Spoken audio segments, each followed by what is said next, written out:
Care About IT-paneelikeskusteluun. Meillä on saapunut tänne vieraaksi Dina Arifulla ja Reino Tissari. Tervetuloa. Tässä live-striimissä ja paneelikeskustelussa me tuodaan näkyväksi terveysteknologian ammatillista koulutusta. Ja paneelissa me keskustellaan myös siitä, että mitä eroja on EU-maiden terveysteknologian ammatillisessa koulutuksessa ja mitä asioita hankkeen aikana on jo noussut esiin. Dina, sä voisit ensin meille vähän kertoa, että kuka sä olet ja mitä sä oot tämän asian kanssa työskennellyt? Joo, hei vaan. Mä olen Dina Arifulla. Todellakin toimin sosiaali- ja terveysalan opetusneuvoksena opetushallituksessa. Ja mikä mun työnkuva siellä on, niin se liittyy siihen, että mä määritän tutkinnon perusteita, eli juuri niitä ammattitaitovaatimuksia, joita sitten tutkinnoissa yritetään tavoitella ja harjoitella ja hankkia sitä osaamista, ja sitten se osaaminen osoitetaan. Mun tausta on sellainen, että mä oon itse toiminut sairaanhoitoalalla aika monta vuotta ja itse asiassa toiminut täällä Turun ammatti-instituutissa terveysalan opettajana. Ja silloin niin olen ollut perustamassa tätä hyvinvointiteknologia-opintojaksoa. Eli se on ehkä sellainen, niin kuin, mikä tatsi mulla tähän on. Ja tällä hetkellä, mitä mun työpöydältä löytyy, niin opetushallituksen tekoälysuositukset. Kiitos. Ja Reino, kuka sä oot ja miltä kantilta sä tämän asian kanssa työskentelet? Joo, moi vaan. Mä oon Reino Tissari ja mä työskentelen tosiaan Turun ammatti-instituutissa terveysalan opettajana ja myös opetan hyvinvointiteknologiaa. Ja nimenomaan Dinahin jalanjäljellä niin opetan tätä hyvinvointiteknologian valinnaista tutkinnon osaa. Ja tosiaan tästä Care About IT-hankkeessa kehittäjäopettajana. Ja mun ammatillinen tausta on siis se, että mä olen koulutukseltani ensihoitaja ja olen reilusti yli 10 vuotta työskennellyt terveydenhuollossa. Pääasiassa akuuttihoidossa. Mielenkiintoista. Sitten voidaan lähteä paneelikeskustelun ensimmäiseen kysymykseen, joka tulee Dinahille. Missä asioissa hoitajan työtä teknologiaa tarvitaan ja miksi? No ennen kuin me mennään siihen, mä voisin kertoa, että meidän yhteiskuntahan on kohtuullisen digitalisoitunut. Ja jos kerran yhteiskunta on digitalisoitunut, niin kyllä silloin se hoitoalakin on. Eli siellä me tarvitaan kaikenlaista sähköistä toimintaa. On se sitten sähköinen asiointi, chattipotit, eli lääkärin vastaanotolle voidaan mennä etänä, sähköinen kirjaaminen, robotiikkaleikkauksissa, eli kyllähän siellä tarvitaan vaikka mitä. Ja minkä takia tätä tehdään? Niin sen takia, että me saadaan mahdollisimman nopeasti sitä hoitoa ja mahdollisuuksien mukaan niille, ketkä tarvitsee sitä apua. Ja uusi juttu tämä ei ole. Eli vaikka nyt ajatellaan, että nyt on tullut tekoälyä enemmän ja robotiikkaa vasta viime vuosina, niin ei. 90-luvulla oli jo muun muassa Australiassa videovastaanotot. Tosi silloin ne videot oli hieman erilaisia, eli televisiot oli semmoisia pahvilaatikon kokoisia laitteita ja videokamerat semmoisia televisiokameran kokoisia välineitä. Ja sillä tavalla sitten saavutettiin lääkärit ja hoitajat niitä asiakkaita. Mutta siis tämä on se syy, minkä takia sitä edelleen tarvitaan ja teitä tarvitaan, koska te kehitätte niitä työkaluja, mitä sitten ehkä hoitohenkilökunta tai potilaat tai asiakkaat tarvii. Kiitos. Ja Reino, sulla olisi tällainen kysymys, että missä asioissa ohjelmoijat tarvitsevat hoitoalan osaajien tietotaitoa? Joo, tämä onkin aika monitahoinen kysymys, mutta meillä on aikaa onneksi. Meillä on aikaa. Jos tätä lähtisi sillä kautta purkamaan, että tietysti nyt mä rajaan tämän tietysti niihin ohjelmoihin kautta tieto- ja viestintätekniikan ammattilaisia, jotka työskentelee nyt sitten terveys- ja hyvinvointiteknologian parissa. Ja jotenkin mä ajattelisin, että se kaikista keskeisin taito olisi semmoinen tietynlainen molemminpuolinen ymmärrys sit toisen alasta. Eli tietyllä tapaa, että puhuttaisiin sitä vähän niin kuin samaa kieltä. Eli käytännössä se voisi tarkoittaa sitä, että tunnetaan esimerkiksi, miten tämä meidän sosiaali- ja terveydenhuoltojärjestelmä toimii. Mitä tarkoitetaan potilaalla, mikä on asiakas ja sitten niin kuin myös aika keskeisiä olisi sitten, että mitkä nämä sosiaali- ja terveydenhuollon niin kuin keskeisimmät arvot on. Esimerkiksi kun puhutaan itsemääräämisoikeudesta, mikä on esimerkiksi se yksi keskeisimmistä arvoista, niin mitä se niin kuin käytännössä sitten tarkoittaa? Se on niin kuin, sillä mä ajattelisin, että se olisi niin kuin, jos joku yksittäinen asia pitäisi nostaa, niin tämä olisi varmaan semmoinen niin kuin kaikista tärkein. Ja sitten tavallaan tähän liittyen, niin kyllä mä jotenkin ajattelisin myös niin, että kyllä se on tosi tärkeää, että sitä niin kuin kehitystyötä tehtäisiin yhdessä nimenomaan niin, että ei varmaan ole tarkoituksenmukaista, että se tieto- ja viestintätekniikan ammattilainen tuntee läpikotaisin joka ikisen asian sosiaali- ja terveydenhuollosta tai sitten vastaavasti toistepäin, että se sosiaali- ja terveydenhuollon ammattilainen tuntee kaikki mahdolliset tietotekniset nyanssit, vaan nimenomaan se, että oltaisiin niin ikään kuin samassa pöydässä ja keskusteltaisiin samoista asioista. Loppu kuitenkin se, ketä varten tätä tehdään, niin kaikilla on kuitenkin sit sama päämäärä siinä. Eli se potilaan tai asiakkaan saama hyöty. Joo, eli tämmöinen yhteinen kommunikaatio ja yhteistyö on se tärkein asia, että saadaan tätä terveysteknologiaa edistettyä. Ja molemminpuolinen ymmärrys. Näin juuri. Kiitos. Jatkokysymys tähän, että minkälainen vastuu on terveysteknologian kehittäjällä ja millä tavalla se eroaa hyvinvointiteknologian kehittämisen vastuusta? No, kysymys on osoitettu minulle ilmeisesti. Kyllä. Niin, juu. No, tämäkin on aika monitahoinen kysymys. Mä lähtisin ihan ensin vaikka siitä liikkeelle, että nyt mikä on terveysteknologia ja mikä on hyvinvointiteknologia. Että siinä on hiukan eroa kuitenkin. Pystytkö kertomaan meille vähän, että mitä se eroa on terveysteknologialla ja hyvinvointiteknologialla? No, keskeisin ero ehkä siinä, että terveysteknologia, Dina korjaa ja päivittää myös, jos puhun jotain tai jää joku keskeinen asia kertomatta, mutta terveysteknologia on hyvinkin niin kuin säädeltyä ja sen niin kuin tarkoituksena on ehkä enemmän tämmöinen lääketieteellinen taudin määritys ja hoito ja tämmöinen tietyn asteinen ehkä sairauksien ennaltaehkäisykin ja näin. Että silloin terveysteknologian yhteydessä puhutaan siis lääkinnällisistä laitteista. Ja se, että mikä on lääkinnällinen laite, niin sekin on hyvin kattava se käsitys, mutta se voisi ajatella esimerkiksi konkreettisesti vaikkapa joku röntgenkuvauslaite tai joku verenpainemittari. Se olisi esimerkkinä niin kuin terveysteknologiasta. Mutta siinä keskeistä on se, että se on hyvin säädeltyä. Siihen on EU-tasolla säädöksiä ja Suomessa sitä valvoo Fimea. Sitten taas vastaavasti hyvinvointiteknologia on ehkä enemmän semmoista niin kuin,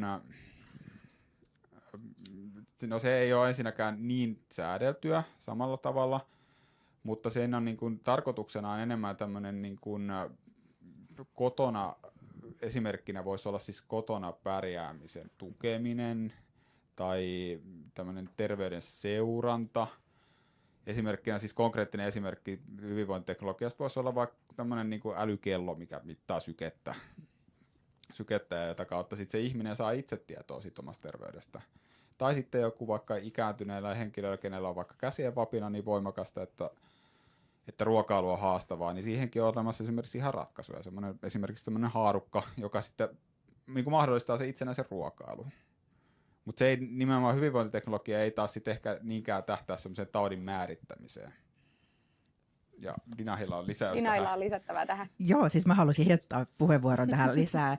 Eli siis kiitos. Todellakin tässä oli konkreettisesti selitetty näiden kahden ero. Ja se, mitä mä haluaisin ehkä vielä enemmän painottaa, on se turvallisuusnäkökulma, mikä on siellä terveysteknologialla. Eli siellä voi olla meillä potilaan tai asiakkaan terveys tai henki riippuvainen siitä, että se teknologia toimii tai että jos se ei toimi, niin mitä sitten tapahtuu.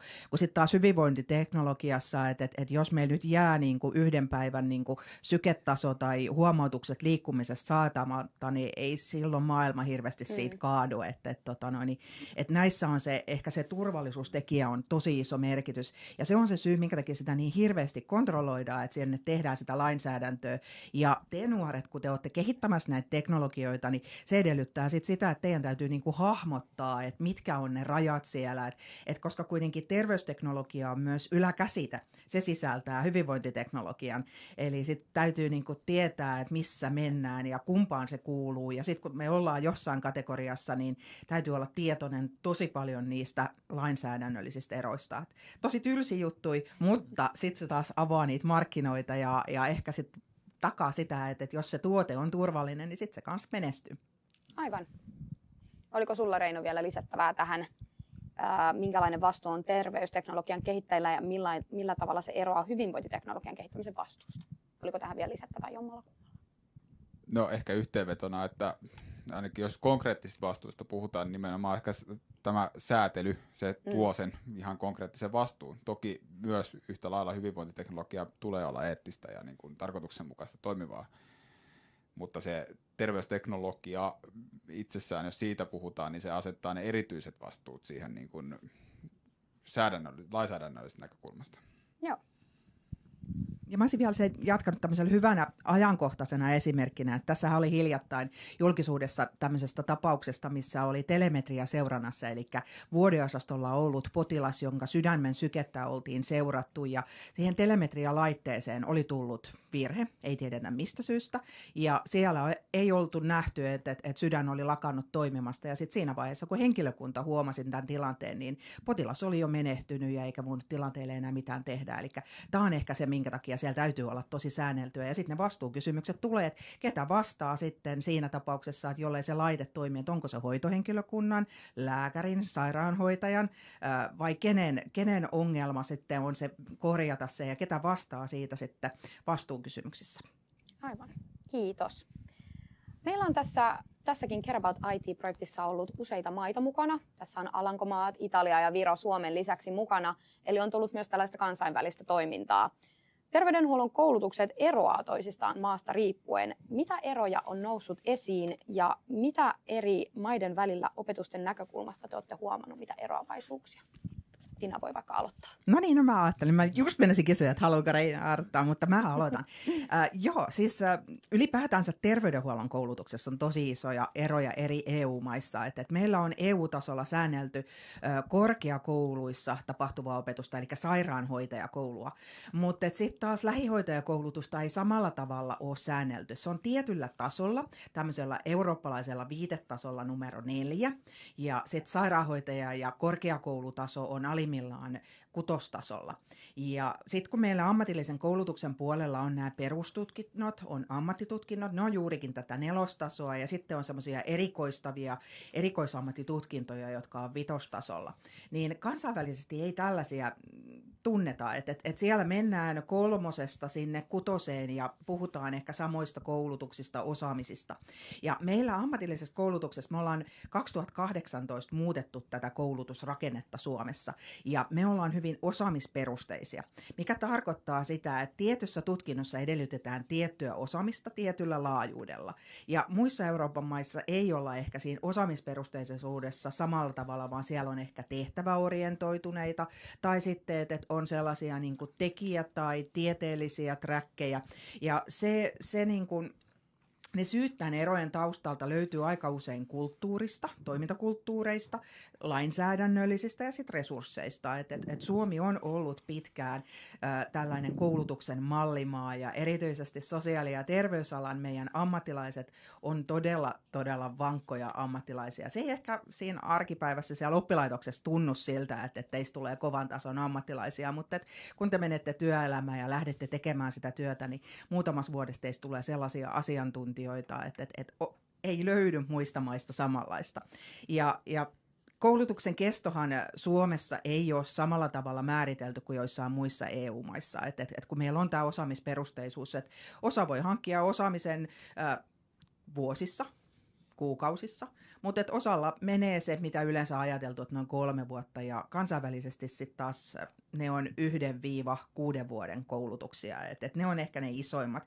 Ja sitten on myös ne painopisteet, mitä on, että meillä niin kuin Suomessa meillä on painopistettä siihen osaamisen hankkimiseen, eli meillä on tiettyjä teoreettisia asioita, ja sitten me tehdään sitä käytännössä. Kun sitten taas jossain maissa, esimerkiksi Saksassa, niin se on hyvin semmoista käytännönläheistä, että tehdään sitä työtä, että on semmoinen kisällimestarimalli, että opitaan niiltä vanhemmilta konkareilta, jotka sitä on, ja hyvinvointiteknologiassa ja terveysteknologiassa se on ongelma, koska ei meillä ole sellaisia konkareita, että me niin kuin opitaan ja tehdään, teknologia uudistuu koko aika, ja se on kaikille ihan yhtä uutta. Ja opiskelijat on siinä suhteessa kaikissa parhaimmassa asemassa, koska te saatte sitä opetusta, te saatte sitä niin kuin tuoreinta tietoja ja te olette sitten niitä, jotka vie sen sinne työelämään ja itse asiassa ne on niitä, jotka vie sitä osaamista myös sinne ja tämä pätee erityisesti sitten sote-alalla. Vastasko kysymykseen? Kyllä, vastaus oikein kattavasti. Onko sulla, Reino, lisättävää tähän? No, se oli sen verran kattava vastaus. Välttämättä itse koulutusjärjestelmää, no ehkä semmoinen huomio, mitä on itse pistänyt silmille, niin suomalainen lähihoitajatutkinto niin on varsin kattava ja se ammattitaito on oikeasti tosi kova. Suomessa ylipäätään, kun hoitohenkilökunta tekee niin kuin verrattuna kansainväliseen ne tekee niin kuin hyvin laaja-alaisesti sitä työtä ja semmoista, niin kuin, mikä monessa maassa luokiteltaisiin ihan asiantuntijatyöksi, eikä niinkään, tai tavallaan tarkoitan sitä, että monessa maassa on aika paljon rajatumpi ehkä sit se toimenkuva. Ja sitten ehkä tälleen niin kuin sote ja teknologia yhdistää, niin meillä on Suomessa ylipäätään, me ollaan varsin digitalisoitunut maa, mikä sitten tietysti näkyy ihan, tavallaan me ei ehkä välttämättä aina hahmotetakaan sitä, että kuinka pitkällä me ollaan. Meille ehkä on niin kuin ihan arkipäivää esimerkiksi, että meillä on sähköiset potilastietojärjestelmät. Tämä on esimerkiksi, niin kuin tiedän, että esimerkiksi vaikka Italiassa, niin tämä ei toteudu niin kuin välttämättä ihan niinkään. Ja sitä kautta, niin kuin vaikka ei erityisesti edes opiskelisi niin sanottua hyvinvointiteknologiaa valinnaista opintoa, niin siltikin niin se semmoinen teknologinen osaaminen on jo varsin niin kuin kansainvälisesti verrattuna niin varsin korkealla tasolla meidän niin kuin sote-ammattilaisilla. Kuulostaa siis siltä, että meillä on Suomessa oikein niin kuin hyvä koulutusjärjestelmä tämän asian kannalta ja hyviä tulevia tekijöitä on sitten tulossa. Kyllä. Mahtavaa. Sitten tulisi Tinalle seuraava kysymys, että miksi EU:ssa tarvitaan yhtenäistä ammattiosaamista? No, kaikkihan pohjautuu siihen liikkuvuuteen, eli EUn sisällä voi liikkua ihan vapaasti ja ammattilaiset erityisesti.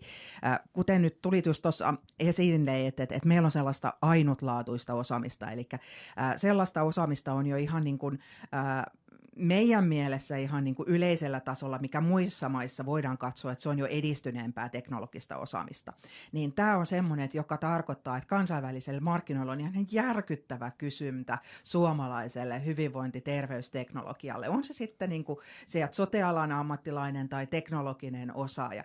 Ja tämän liikkuvuuden parantamiseksi me tarvitaan sitä, että meillä olisi yhteisiä standardeja, on määritelty sitä osaamista, puhutaan yhteistä kieltä, että kun me aloitettiin tässä alussa sitä, että meillä puuttuu sitä yhteistä kieltä, että minkä takia me tarvitaan tämä monialaista toimintaa, että kun se sote-ammattilainen katsoo sitä terveysnäkökulmaa ja sitä asiaa, ja sitten taas se teknologinen niin kuin miettii niitä ratkaisuja, että miten se teknisesti on suoritettavissa, niin sitten taas myös kansainvälisestikin me tarvitaan sitä, että ymmärretään toinen toisiamme.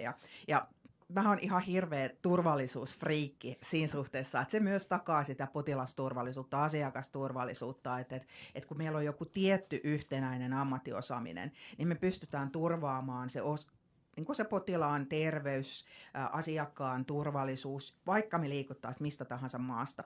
Ja Reino toi hyvin esiin tähän näitä on sähköisen potilastietojärjestelmän, ja vaikka meillä Suomessakin on sellainen, niin se ei välttämättä aina ihan toimi niin kuin Strömsössä, ja meillä on paljon kehitettävää, mutta se on silti parempaa kuin että meillä olisi paperi ja kynä, ja sitten tulee joku tulva, ja sitten yhtäkkiä niin kuin paperissa olevat tekstit häviää, ja mitäs sitten? Eli kyllä se teknologia on nykypäivää. Kiitos. Seuraava kysymys tulee molemmille, että totta kai vaikka kehittäminen on aina hyvä asia, mutta kehittämisessä varmasti aina myös esiintyy haasteita. Niin mitä haasteita te olette huomannut tässä terveysteknologian kehittämisessä? Voiko Reino nyt vaikka aloittaa? Joo. No tämä niinku hankkeen näkökulmasta, mitä on tullut esille, ja on tässä niinku ylipäätään selvityksessä paljastunut, että tietysti jos nyt puhutaan ensin vaikka siitä terveysteknologiasta, niin kuin puhuttiin, että se on säädeltyä ja hyvä niin, mutta se tietysti tuo sitten varjopuolena sen kustannuspuoleen. Et se on varsin aikaa vievää ja sitten se on niin kuin jonkin verran kustannuksia tuhoavaakin myös sit se tuotekehitys, kun siitä pitää niin kuin varsin tiukat seulat läpäistä. Tietysti se on positiivinen asia, mutta se on tietysti myös kustannustekijä. Ja sitten tietysti tämmöinen, mikä on ehkä tullut ilmi, niin on sitten tämmöinen myös, kun me ollaan tosi tarkkoisiin turvallisuudesta, mikä on erittäin hyvä asia, mutta tulee sitten tietysti semmoinen haaste, että ikään kuin voi olla välillä vähän haastava saada ehkä sitä tuotteen käyttökokemusta, jos sitä ei ole jo etukäteen ikään kuin testattu. Ja sitten tullaan siihen, että on ehkä haastava testata, jos ei sitä pääse, ikään kuin että se referenssi pitäisi olla olemassa, mutta sitä ei oikein päästä välttämättä sit saamaan. Niin se on ehkä semmoinen, mikä on niinku viestinä ehkä tullut, että tässä saattaa olla niinku semmoinen pieni, ikään kuin semmoinen aukko, että miten tämä nyt sitten ratkaistaisiin. Ei minulla ole siihen mitään suoraa ratkaisua antaakaan tässä, mutta tämmöisiä niin kuin ehkä päällimmäisiä huomioita näitä tullut. Joo, ja mä voisin siitä jatkaa, että siis todellakin toi tietoturva on yksi niin kuin isoimmista asioista, että meillä on lakisääteistä, meillä on tosi paljon sääntelyä siitä, että minkälaista tietoa voidaan jakaa terveydenhuolloksi, koska siis tavoitteena on suojata se meidän potilaan ja asiakkaan turvallisuus, yksityisyys ja oikeus näihin asioihin. Ja se tietoturva on sellainen, että vaikka me ajateltaisiin, että ketä kiinnostaa meidän syketaso vaikka vuorokauden vaihtelussa. Mutta kun tietoa lähdetään yhdistämään siihen, että mitä sä oot tehnyt tai mihin paikkoihin sun teleseuranta yhdistyy. Ja sitten jos nyt ajateltaisiin, että mä olisin vieraanvallan edustaja ja haluaisin tehdä jotain niin kuin, vaikka biologisia tai kemikaalisia kokeita, laitettaisiin jotain äänijuttuja tänne. En mä tarkoita aseita pelkästään, mutta siis se voi olla vaikka joku myrsky tulee, niin nähdään, että minkälaisia vaihteluja sieltä tulee, niin me voidaan saada ihmisistä tosi paljon sellaista sensitiivistä dataa selville, mitä voidaan käyttää väärin. Ja se on iso ongelma, se on tosi iso haaste. Me ei itse niin kuin tiedostetaan, että meidän mielestä ei vaarallinen asia tai meidän mielestä turvallinen tieto, niin ei se ole sit turvallinen, kun se päätyy vääriin käsiin. Ja tästä tulee niitä eettisiä kysymyksiä, ja ne eettiset kysymykset on tosi iso haaste. Ja varsinkin, jos me lähdetään lisäämään siihen jotain tekoälyä tai jotain muuta semmoista toimintoa, joka niin kuin yhdistelee tätä dataa. Meistä kaikista kerätään koko ajan ihan hirveästi dataa opintosuorituksista. Mä mainitsin nämä teleseurannat, että kuka tahansa tietää, missä me ollaan, ja jos ne pääsee väärin käsiin, niin se on aina huono.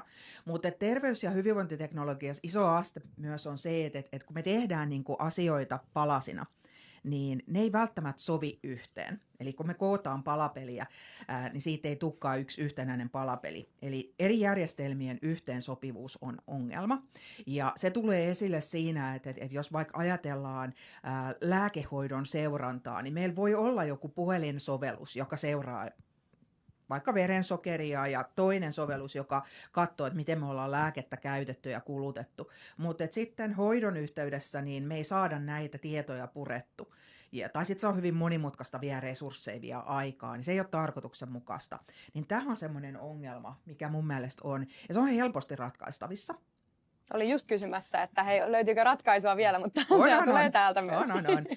Siis helposti ratkaistavissa, mutta ratkeaako se on sitten se toinen ongelma. Mutta siis nämä on sellaisia asioita, mitä niin kuin tuotteistamisessa, että kun me jotain tuotetta kehitetään, niin meidän pitäisi miettiä sitä, että pohjautuuko se johonkin avoimeen dataan, onko siellä minkälainen se asiakaskokemus, eli tämmöisiä palvelumuotoilun keinoja pitäisi hyödyntää, että kun se asiakas sitä käyttää, se asiakas voi olla sitten se yksityishenkilö tai sitten se terveydenhuollon piste, niin miten nämä tiedot kulkee, miten ne kulkee turvallisesti.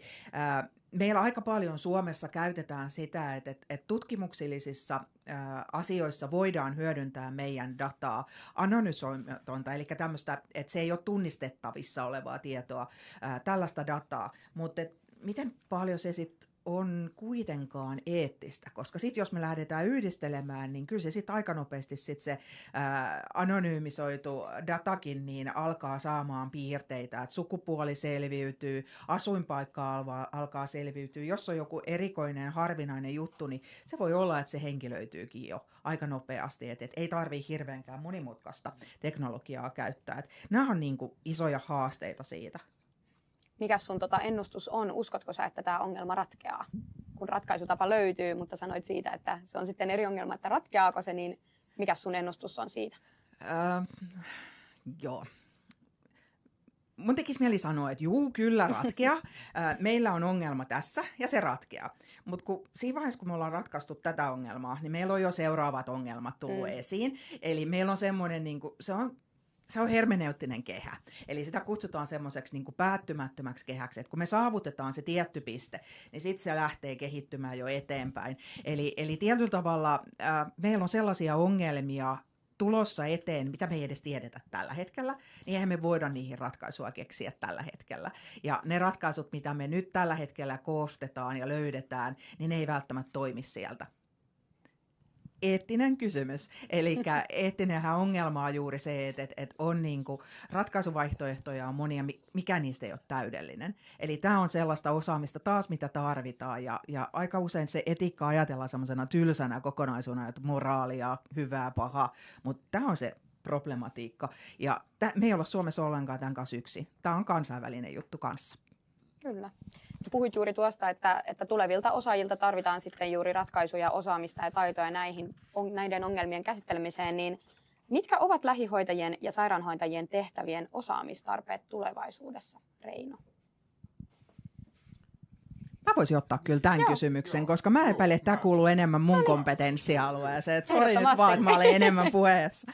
Mutta siis nyt jo tarvitaan sitä osaamista, mutta tulevaisuudessa vielä enemmän sitä digitaalisten taitoja, eli ei pelkästään niitä perustaitoja, vaan niitä, että miten sitä pystytään hyödyntämään, mitä me hoidetaan etänä, minkälaista kohtaamistaitoa me otetaan silloin asiakkaaseen, eli silloin kun me ollaan hoitotyössä, niin me toimitaan yleensä ihmisen lähellä. Me ollaan koko ajan siinä vieressä. Mutta sitten kun meillä tuleekin tähän väliin monitori, voi olla, että tulee kilometrejäkin, mutta niin me ei olla enää siinä. Ja lähihoitajat ja sairaanhoitajat, niin hehän havainnoi sitä potilaan terveyttä kokonaisvaltaisesti. Eli päästä varpaisiin tehdään sitä arviointia, miten se liikkuu, miten se antaa erilaisia tietyllä tavalla sanattomia signaaleja. Ja sitten kun me ollaan laitteiden kanssa, meillä ei ole tällaista työkalua, vaan meidän täytyy löytää uusia keinoja havainnoida sitä. Ja tässä me voidaan hyödyntää vaikka tekoälyä. Ja sitten taas se on sellainen uusi taito, mitä meidän tarvitaan niin kuin tällä alalla, että miten me pystytään hyödyntämään erilaisia teknologisia juttuja. Ja viimeiset vuodet on aika paljon näyttänyt myös, että me tarvitaan sitä kriisiosaamista. Eli kun voi olla erilaisia poikkeustilanteita, meidän täytyy osata toimia niissä, meidän täytyy osata nopeasti muuntaa sitä meidän toimintaa, eikä olla kaavoihin kangistunutta. Eli se vaatii meiltä semmoista niin kuin innovatiivisuutta, nopeaa reagointikykyä, kuulostaako siltä, että suomalainen terveydenhuolto ja koulutusbyrokratia olisi nopeasti reagoivaa. Ei ehkä, mutta se on semmoinen taito, mitä edellytetään, ja monikulttuurisuus, moniammatillisuus on sellaista kanssa, että meidän asiakkaat Suomessa nykyäänkin jo voi puhua 200 kieltä. Niin meidän täytyy pystyä kommunikoimaan asiakkaiden kanssa, vaikka sitten niiden koneiden välityksellä. Aika paljon kaikkea, mitä tarvitaan. Kyllä, kaikkea tarvitaan, mutta uskon, että meillä on tulevia taitavia osaajia kyllä, jotka varmasti myöskin näihin osaamistarpeisiin osaavat vastata. Sitten katsotaan vielä vähän lisää tuonne tulevaisuuteen, eli seuraava kysymys tulisi molemmille, että minkälaisena näet terveysteknologian 20 vuoden päästä? No, mulla on ehkä tiivis vastaus tähän. Mä ajattelen, että teknologian kehitys on valtavan nopeata. Terveys- ja hyvinvointiteknologia on jo täällä hyvin vahvasti, ja se on ihan meidän normaalia arkea. Niin siitä päästään ehkä siihen johtotulokseen, että mitä se on 20 vuoden päästä, niin mä en edes uskalla spekuloida ehkä niin pitkälle itse.